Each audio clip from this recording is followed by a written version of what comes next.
الحمد لله رب العالمين والصلاة والسلام على رسوله الكريم وعلى آله وأصحابه أجمعين بسم الله الرحمن الرحیم۔ بس حضرت علی کرم اللہ وجہہ رضی اللہ عنہ فرماتے ہیں کہ آپ صلی اللہ علیہ وسلم نے ارشاد فرمایا ہے کہ جو انسان ہر روز 100 دفعہ لا الہ الا اللہ الملک الحق المبین پڑھتا ہے، اللہ تعالیٰ اس پڑھنے والے کو 4 انعامات سے نوازتے ہیں۔ اس میں سے پہلا انعام یہ ہے کہ اس پڑھنے والے سے اللہ تعالیٰ فقر و فاقہ اور تنگی معیشت دور فرما دیتے ہیں، اور دوسرا انعام اس پڑھنے والے کو یہ دیا جاتا ہے کہ اس کی قبر کی وحشت کو انسیت میں تبدیل کر دیا جاتا ہے،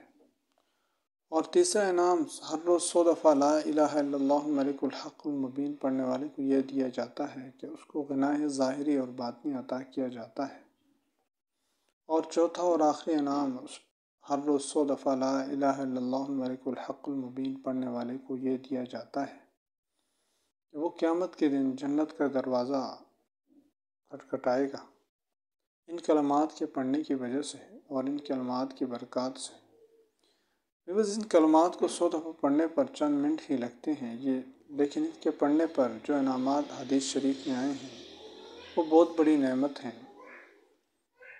اگر ہم ہر روز اس کو 100 دفعہ پڑھ لیں تو اللہ تعالیٰ ہمیں بھی یہ نعمتیں نصیب فرمائیں گے۔ اللہ تعالیٰ ہم سب کو ان کلمات کو ہر روز 100 دفعہ پڑھنے کی توفیق عطا فرمائیں۔ بس آپ اس ویڈیو کو زیادہ سے زیادہ اپنے واٹس ایپ گروپ میں اور فیس بک پر اور انسٹاگرام پر زیادہ سے زیادہ شیئر کریں، یہ آپ کے لیے صدقہ جاریہ ہوگا۔ کتنے ہی ایسے لوگ ہوتے ہیں جن کو کوئی خیر کی خبر پہنچتی ہے تو وہ پہنچانے والے سے زیادہ عمل کرنے والے بن جاتے ہیں، اور جو بندہ ان کے لیے خیر کا ذریعہ بنتا ہے اللہ تعالیٰ اس عمل کرنے والے کا سارا ثواب اس کا ذریعہ بننے والے کو بھی عطا فرماتے ہیں۔ اللہ تعالیٰ ہم سب کو ان اعمال کی قدر کرنے کی توفیق عطا فرمائے اور ہم سب کا خاتمہ بالخیر فرمائے۔ السلام علیکم ورحمۃ اللہ وبرکاتہ۔